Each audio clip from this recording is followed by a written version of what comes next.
The physical exam is the single most important tool in the veterinarian's diagnostic armamentarium. Performing a thorough physical exam requires proficiency in 4 skills: inspection, palpation, auscultation, and percussion. Frequent practice is necessary to gain expertise and confidence in performance of these skills. The first step in a physical exam is to observe the animal from a distance. This type of exam allows you to garner impressions of the animal's temperament, attitude, and level of consciousness. The animal's conformation, ecto, meso, or endomorphic, should be noted. In addition, as the dog or cat moves around the exam room, observe its gait, head posture, and visual ability. If gait or mentation defects are noted, more thorough orthopedic or neurologic examinations may be necessary. The animal's weight may also be recorded during this initial distant examination. Hands-on inspection of the animal follows examination from a distance.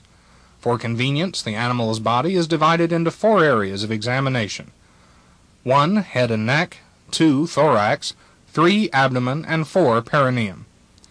As the clinician moves from one area of the patient's body to another, he should palpate the animal for any abnormalities of cutaneous or subcutaneous tissues. Start with the examination of the head and neck. The nostrils are observed for symmetry and discharges. If upper respiratory disease is suspected, percussion of the sinuses and quantification of nasal airflow using a glass slide may be performed.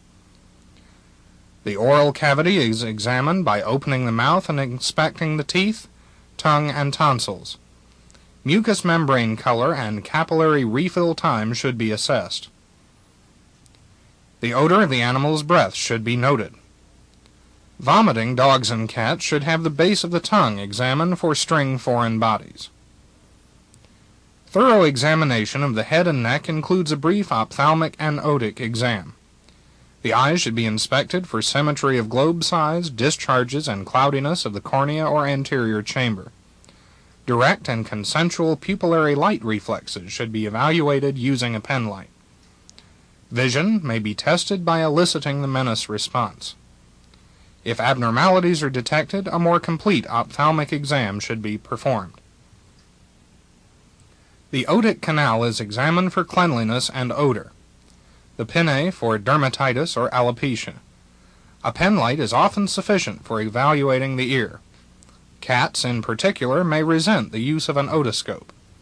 However, if abnormalities are noted on the superficial otic examination, an otoscopic evaluation is indicated. Hearing may be evaluated by first having the owner distract the dog or cat, then making a loud or sharp noise. Exam of the head and neck also includes palpation of the submandibular lymph nodes and salivary glands for size and consistency. The lymph nodes are ventral and superficial to the salivary glands. The prescapular lymph nodes should also be palpated. Lastly, the head and neck of the animal should be manipulated side to side and up and down. A normal animal will not resent manipulation of the neck in any direction. Examination of the thorax and cardiopulmonary system is next. Exam of this system primarily involves auscultation and percussion, even though inspection and palpation can reveal important information concerning the thoracic wall to the clinician. Effective auscultation of the thorax requires a good quality stethoscope with comfortable, well-fitting earpieces, a reasonably cooperative patient, and quiet surroundings. Close the mouth of a panting dog. Purring in cats may be discouraged by tapping the cat lightly on the head or by applying gentle intermittent pressure at the larynx. The clinician must learn to block out cardiac or respiratory sounds as he concentrates on the pulmonary or cardiac systems respectively. Auscultation allows evaluation of the heart, lungs, and pleura. In addition, if upper respiratory disease is suspected, auscultation of the sinuses, larynx, and trachea should be performed. The 4 valvular areas of the heart have been marked on this greyhound's thorax. The pulmonic, aortic, and mitral valves are ausculted on the left side, and the tricuspid valve is ausculted on the right side. All four valvular areas of the heart should be symmetrically evaluated, and any murmurs or abnormal heart sounds noted. Other facets of a complete cardiac system exam include simultaneous determination of heart rate by auscultation and femoral arterial palpation. This allows detection of pulse deficits and abnormal femoral pulse quality. The point of maximal intensity of the heartbeat should be located. Normally, the PMI is palpated at the left sternal border from the 4th to 6th intercostal space. Lastly, the jugular furrow should be observed for the presence of jugular venous pulses. The pulmonary system should be evaluated by careful auscultation of both sides of the chest. Rate and depth of respiration should be noted. If dyspnea is present, attempt to classify it as to phase of respiration, inspiration or expiration. Inspiratory dyspnea is often associated with upper respiratory disorders, while expiratory dyspnea is most often indicative of lower respiratory disease. Another important skill used in evaluation of the respiratory system is percussion. Percussion is performed by striking the thorax with short, sharp blows of the fingertips while ausculting the chest. Changes of pitch and volume in different locations should be noted. This technique is useful in evaluation of free pleural fluid or air. The third area of the body to be examined is the trunk and abdomen, including the mammary glands. Abdominal palpation is performed using gentle fingertip pressure to outline and localize internal structures such as the bladder, bowel, and kidneys. Palpation may be performed with one or both hands. Size, consistency, and shape of organs should be noted.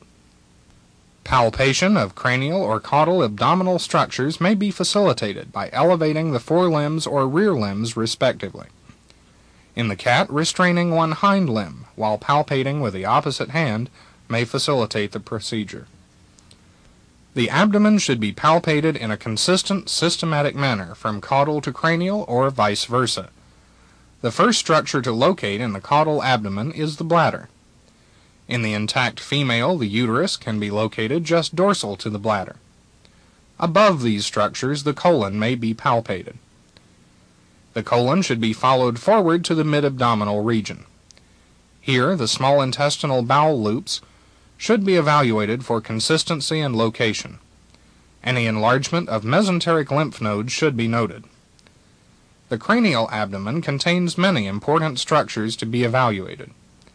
In the normal animal, unless the stomach is full, it should rest entirely within the thoracic cage. The caudal border of the liver may or may not be palpable within the costochondral arch in the normal animal. When hepatomegaly is present, however, the liver is easily palpable and the edges should be evaluated for roundness. The spleen is palpable on the left side of the abdomen in a relaxed animal.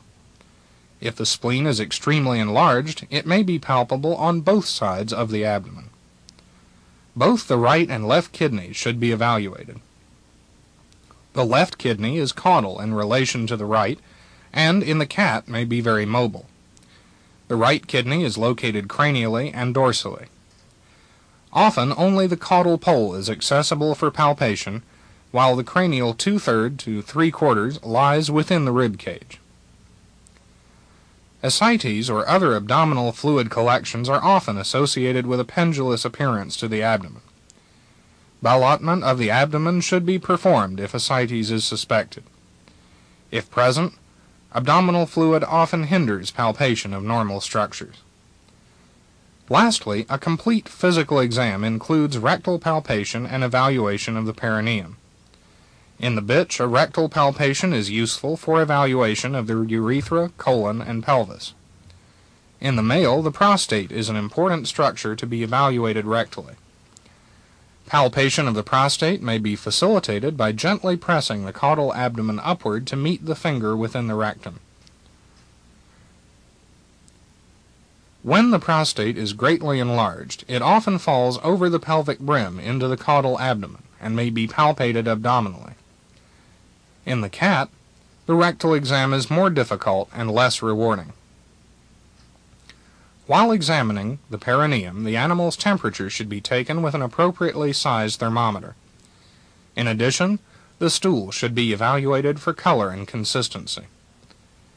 The anus and perianal tissues should be evaluated for anal sac disease or fecal staining. In the female, the vagina should be examined and any discharges or abnormal color of the mucous membranes noted. In the intact male, exam of the testicles should also be performed.